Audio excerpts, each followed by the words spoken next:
Hey everybody, I'm Maggie. We're back on SRH Access Facebook Live.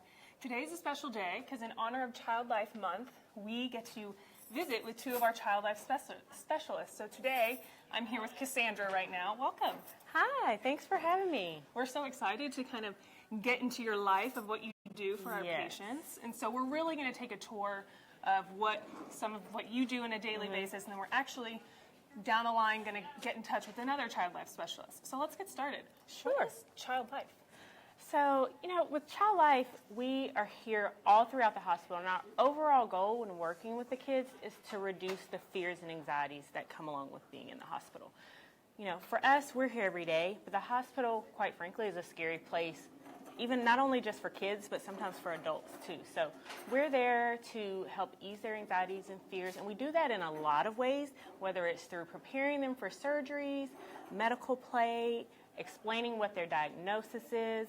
It could be something as simple as helping them cope with getting their blood pressure taken to preparing them for a major surgery. Wow, so you guys are in all parts of the hospital. Yes. So why don't you give us a little insight in your daily routine with Child Life and what your job kind of looks like? Yeah. So I work up here on the inpatient unit alongside another one of our Child Life specialists. So we divide up the patients up here on the unit. I get here at 7:30 in the morning, so we get here pretty early, and we're engrossed in the team. So I check in with the nursing unit. I go to shift change report, get updates on what's happened with our kids overnight, if there's any new kids that have come in, or kids that maybe came back from surgery after we left for the day, how they're doing, is there anything that we need to talk to them about, are there any procedures coming up for the day, what admissions we have coming in that day, so what kids are going to be coming in to have surgery, and then that helps me plan my day on who I need to see, what to expect, who to look up and kind of see, have they been here before, is this their first time to have surgery, those types of things. Wow. And then we just go throughout the day and see those kids. So I know that parents, this is a service that's offered to all of our patients if they need it. So what should parents know, especially for the side of if they're going to become an inpatient? What should they know about their kid being admitted and how they can get in touch with Child Life, or maybe how they should get that service set up? Yeah. So we're here. That's the first thing we want them to know, that we're here and we're available. We do not require a doctor's order. So, if we haven't gotten around to them or they come in unexpectedly, they can request to see a child life specialist. If they come in and their child is anxious and nervous, they can ask for us to come to them, even if we haven't gotten there yet. But as far as coming through on admission day, all of our kids, most of them come in the day before and are seen up here on the inpatient unit, and we're one of the stops on their checkoff list. Okay. And so we come in and we get to know the kids, build a little bit of rapport with them, see why they're here, have they ever been in the hospital before, have they ever had a surgery, and work through the steps of what to expect with going to surgery. So we start with the people they're going to meet. Kids can meet over 50 people in the first 24 hours that they're here. I'm sure, it's a lot of people. So sometimes it can even just be people coming in and out that can cause anxiety. And then they can contact us. Our information is actually posted in each inpatient room. So they can look for the blue and yellow flyer in their room, and it'll have our contact information, some of the things that we offer, and how to get in touch with us. And I think one of the things that we talked about is Child Life is not just for, the young kids. No. This could be for anybody. Exactly. That is older, a teenager. So maybe kind of touch on that and let them know that it's okay if they need Child Life. Yeah, we see kids from even babies, which some people are like, what are you going to do with a baby? Well, we talk to the parents because sometimes the parents may wonder, well, how do I hold my child after they've got the cast on, or how can we still interact with them? So we work with babies, school-age kids, all the way up to teenagers. So sometimes the teenagers, people are like, oh, they've got a tough facade, they're doing good, they don't need you guys, they're not nervous. No. We always say teenage boys. I'm sorry, teenage boys.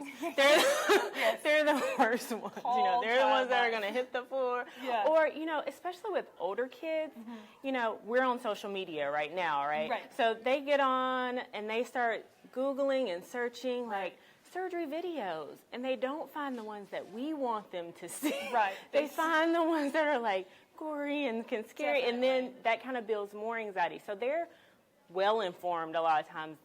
Sometimes in good ways, sometimes not in the best ways that we need to clarify things. So, from little ones all the way up. We can That's help great. them. That's awesome. I think so. I know you were talking about the surgery aspect and kind of before surgery. So is there kind of a common thing that you guys are working with some of our inpatients after surgery, maybe that they're needing help with? I know that we're going to see medical play as an example, but is there some other common things or problems that some of these patients are having? Some things that we deal with, pain control after surgery. So a lot of times we can never promise no pain after a surgery. Right. So some kids do experience pain, and we come in and we offer distraction and coping. We help them build coping skills, whether it's deep breathing, what can we focus on when that pain hits? How can we work through that? As well as working with our nursing staff on, sometimes we can get them through the pain without needing to take medicine, but sometimes we do have to go that route as well. But then also coming out of surgery, they may have had an IV and now they're going to take oral medications and they've never swallowed a pill before. So we can help them by teaching them pill swallowing. Oh, wow. So, and we have a really fun way that we do that. We use candy. Oh, hey, who doesn't like that? Who doesn't love and that? You wouldn't even think about, that pill swallowing is something and it's that a kid something would that really sometimes do. people don't even, our parents haven't thought about, their kids haven't thought about. They're like, oh, they've never swallowed a pill before. And, you don't want to have to take like half a cup of liquid medicine because that's how much you would need to get the right dose. Right. When we can come in and work with them and teach them how to swallow those pills. That's awesome. Well, I think we're about to take a step into this inpatient room. Yes. And one of your child life specialists is in here. Yes. Working with an inpatient. Yes. So why don't you describe kind of what they're doing and what this is right here? So this is one of our patients who is here with us right now in her halo traction, and she's going to be here with us. Been here probably at least a month or so now, and she'll be here for a few more, I think another month leading up to her surgery. So right now Lauren is working with her through some medical play, and I believe they are working on getting an IV put into this stuffed animal. So our kids will typically ages 10 and up, they will get their IV started while they're awake before surgery. And so that's one of the things we do with our surgery prep is prepare them for the IV start. And so she's walking her through those steps on this stuffed animal. So then when it's time for her to get her IV started, she knows what to expect. Aware. Okay. And what are some other examples of medical play that they... We can do medical play for any procedure that's happening. It can be a lab draw, it can be an IV, it could be a cast. Of course, being an orthopedic hospital, a lot of our kids get casts put on. So we'll go in, and when we do medical play, it's called play, but we use real medical equipment. Right. So she has a real IV that she's putting in the doll, but we get casting material, we'll put a cast on the doll. We can do port access, we can do... maybe they're getting an NG tube drop, and I know some of these terms might not be familiar for everyone, but anything that they're experiencing, we can walk through that with them. Great. Very cool.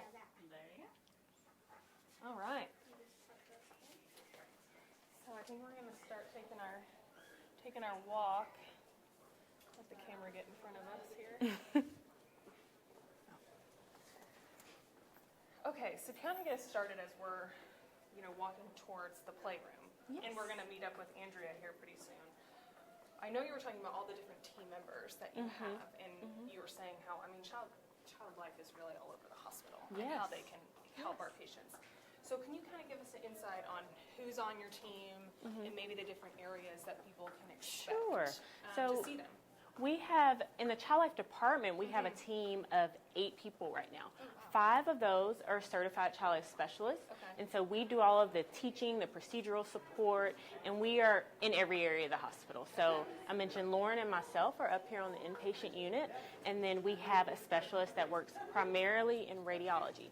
So she covers all of the x-rays and MRIs and CT scans, all of those things. What do parents thinking about when they're bringing in their kid, specifically for radiology? What do they need to know about their kid maybe needing a child life specialist? Oh, those procedures that take place down there, you think about an MRI and kids having to go into the tube, and you think that's pretty non-invasive. They're not getting poked or sticked or prodded, but they have to do that. They have to lay still.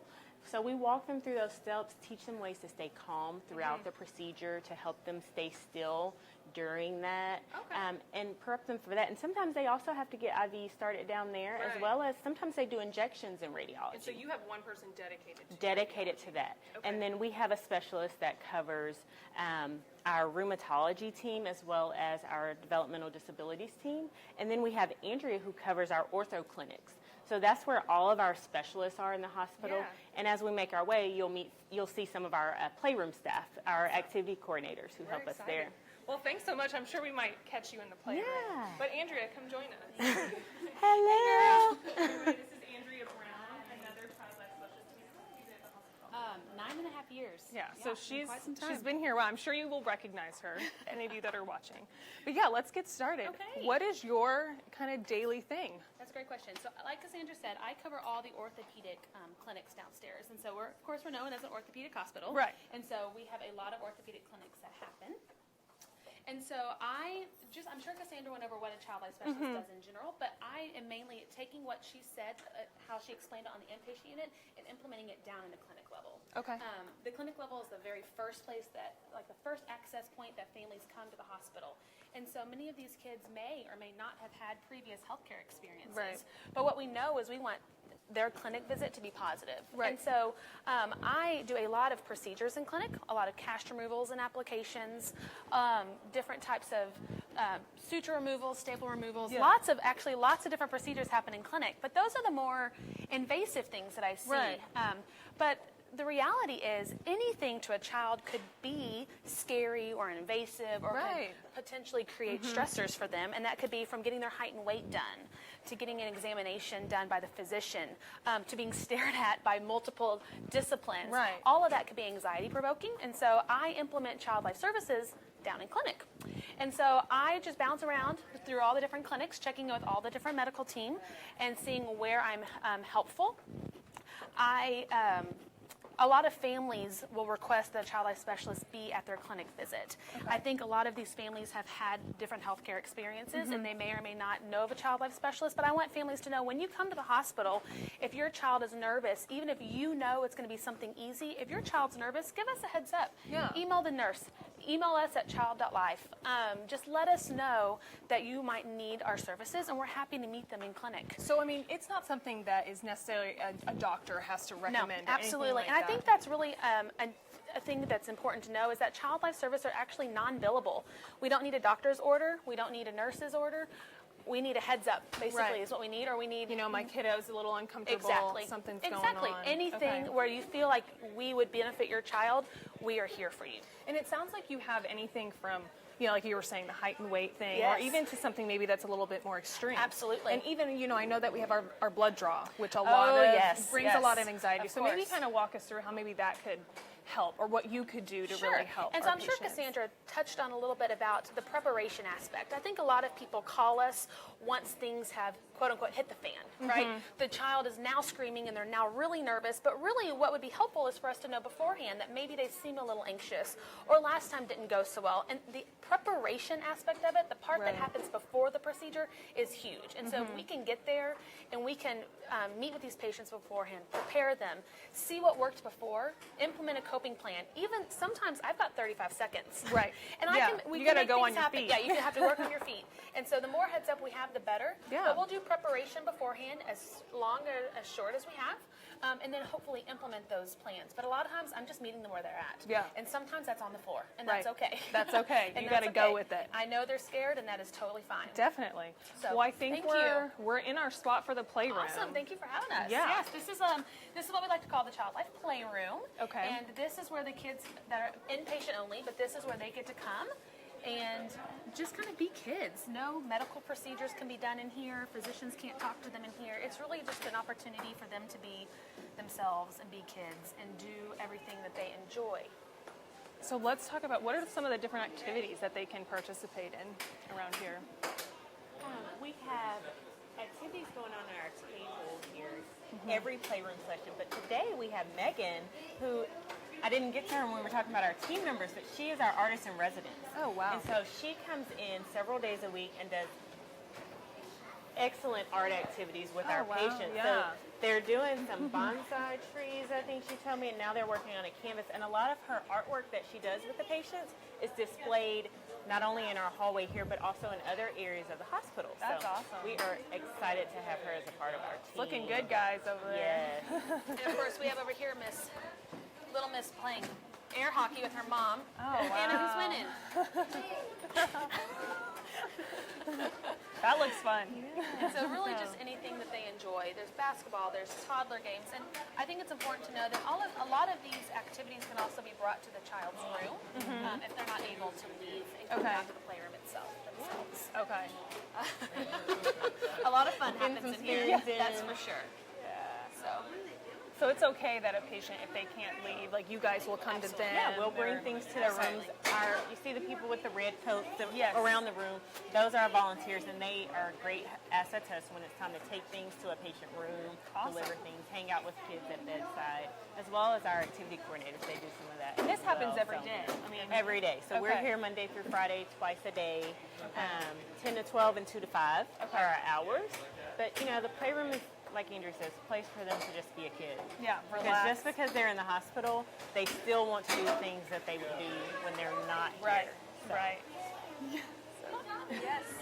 This is great. We also have video games, so I mean, even for some Yes, teenagers. that yes. would be- The teenagers have a good Yeah. time. This is one of our I kiddos think it's here. important not to forget the teenagers. Right. No. Yeah. Have Looks like something he's for everybody. That's right. That's Getting awesome. some football action in here. Cool. Well, this is really great. I mean, we've learned so much, and I'm so happy that we got to stop by. Yes, and thank it's you so Child much. Life Month, and so Yes. we're just so honored to be able to work with you guys and have thank you you in the guys. hospital. Thank for you having so us. much for having us. So thanks for joining us, and make sure you call Child Life. if Call you your need child help. life specialist. Thank you guys. Take care.